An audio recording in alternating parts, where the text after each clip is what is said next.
पुरुषोत्तमं वंदे पुरुषोत्तमं। आज कल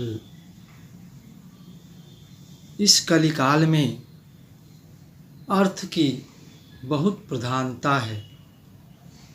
मनुष्य जो कुछ भी करता है वह प्रत्यक्ष आर्थिक लाभ को देखते हुए ही करता है। फिर यह बच्चों की कैसी शिक्षा देता है कि यदि वह लाखों खर्च करके पढ़ता है पर उसे नौकरी नहीं मिले तो वह शिक्षा व्यर्थ हो जाता है, क्योंकि नौकरी के सिवा वह और कुछ कर नहीं पाता उस शिक्षा के आधार पर। आज की जो शिक्षा है वह व्यावहारिक शिक्षा नहीं देती। जो कुछ वह सीखता है जीवन भर उस किताबों से, विद्यालयों महाविद्यालयों से, उसका वह जीवन में उपयोग नहीं कर पाता है। इसका क्या कारण है? इसका कारण हम लोग ही हैं, क्योंकि वह किताबों में सीखता है कि झूठ नहीं बोलो, सत्य बोलो, परंतु हम लोग उसे व्यावहारिक रूप से झूठ बोलना ही सिखाते हैं। किसी को कुछ नहीं देना ही सिखाते हैं और चाहते हैं कि वह मुझे बुढ़ापा में बहुत कुछ दे, बहुत कुछ ख्याल रखे। यह कैसे संभव है? क्योंकि हमने सिखाया जो वही तो वह कर पाएगा। एक दो उदाहरण से स्पष्ट हो जाएगा। जैसे जब कोई सम्मिलित परिवार में होता है तो बाहर से कुछ लाने पर अपने ही बच्चों को बंद कमरे में खाने पीने की वस्तुएं देता है और कहता है कि बाबू इधर ही खा लो, बाहर मत जाओ, नहीं तो सबको देना पड़ेगा। इससे वह बच्चा क्या सीखता है कि किसी को कुछ नहीं देना चाहिए, और फिर हम आशा रखते हैं कि वह बुढ़ापा में हमें दे। यदि चाहते हैं कि वह आगे आपको कुछ दे, उसके लिए अभी से उसे देना सिखाइए। यदि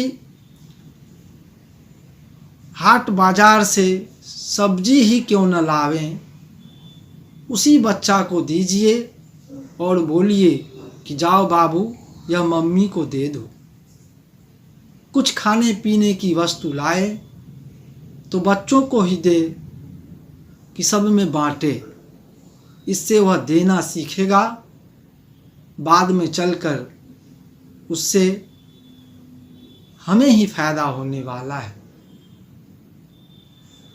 दूसरी तरफ देखते हैं कभी कभार लोग बच्चों को भेजते हैं कि जाओ दरवाजे पर बोल दो अमुक आदमी आया है, उसे बता दो कि पापा घर पर नहीं है, जबकि पापा कमरे में बैठे हुए हैं।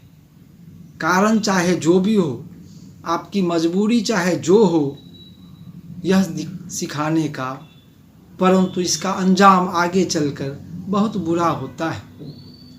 इसलिए बच्चों को कभी भी ऐसी शिक्षा नहीं दें जो आपको अच्छा नहीं लगता हो या आगे चलकर आपको वह व्यथा देने वाला हो, क्योंकि गर्भ से ही बच्चा सीखना प्रारंभ कर देता है।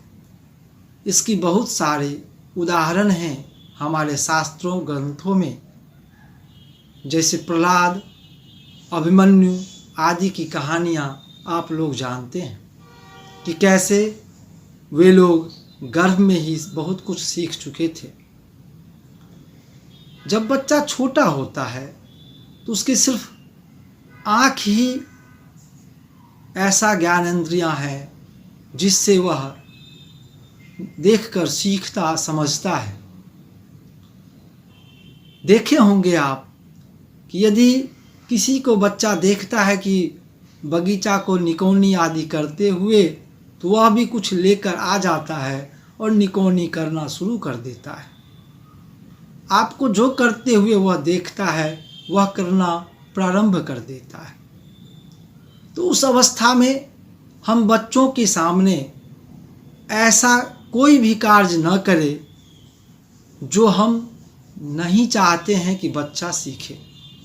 कोई भी गलत बात या गलत काम उसके सामने नहीं करें, क्योंकि वह उस समय जो देखेगा, जो सुनेगा, वैसा ही करेगा, वैसा ही सीखेगा, और करके जो सीखता है वही उसका व्यावहारिक ज्ञान होता है और उसी के अनुरूप वह आगे करने को मजबूर हो जाता है। इसलिए किताबों में सीखा गया ज्ञान, वह जो मौखिक ज्ञान है, उसे वह व्यवहार में नहीं ला पाता, क्योंकि व्यवहारिक शिक्षा हम लोग कुछ अलग ही दे चुके होते हैं। ठाकुर जी कहते हैं, मौखिक ज्ञान नहीं व्यवहार, उस शिक्षा को है धिक्कार। तो वह जो लाखों खर्च करके जो सिखाया जाता है वह जीवन में व्यवहारिक रूप से कार्य नहीं आता है। इस प्रकार वह खर्च किया गया रुपया भी व्यर्थ हो जाता है। तो हम लोग सोचें कि कैसे अपने बच्चों को अपने व्यवहार के द्वारा सिखा सकते हैं। बच्चों को व्यवहारिक शिक्षा देना हमारा कर्तव्य है। हम, हमारा परिवार, हमारा परिवेश ही बच्चों को व्यवहारिक शिक्षा दे सकती है। यह व्यवहारिक शिक्षा देना एक तपस्या के बराबर है, और यह तपस्या में हम तभी सफल होंगे जब किसी को हम आगे मानकर चलेंगे, किसी एक आदर्श में जब हम न्यस्त होंगे, तभी